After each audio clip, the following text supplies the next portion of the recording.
Well, I just absolutely love spring in Korea. Every year we have these beautiful cherry blossoms, and it's just everywhere you go, and it's absolutely beautiful. I look forward to it every year. But I couldn't imagine if these trees somehow weren't blooming. How disappointing that would be. I mean, imagine if these trees weren't doing what they were created to do, if they weren't blossoming like this. It would be such a disappointment. It reminds me of the parable that Jesus told about the barren fig tree, that he said the master owned a fig tree and it was barren. It wasn't producing, it wasn't doing what it was created to do. And the servant said to the master, "Look, this tree is just using up the ground. It's just taking up space. It's not doing what it was created to do. Let's chop it down." And the master said, "No, let's fertilize it. Let's dig around it. Let's give it one more chance. Let's give it one more year.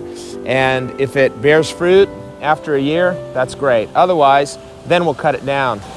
When I think about this and think about what Jesus is talking about, he's really talking about his expectation in each of us, because we, like that fig tree, need to be producing fruit and not barren.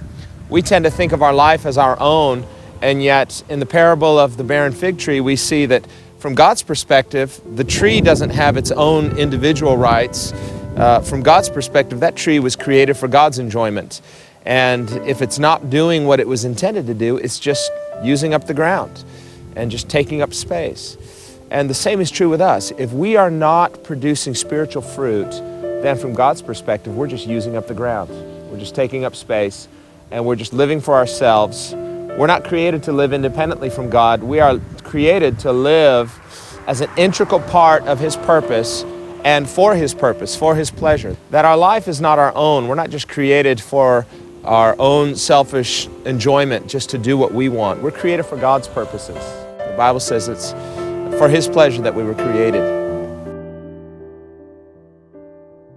Jesus is telling us that just as with the expectation of the tree to bear fruit, he expects us to bear fruit as well.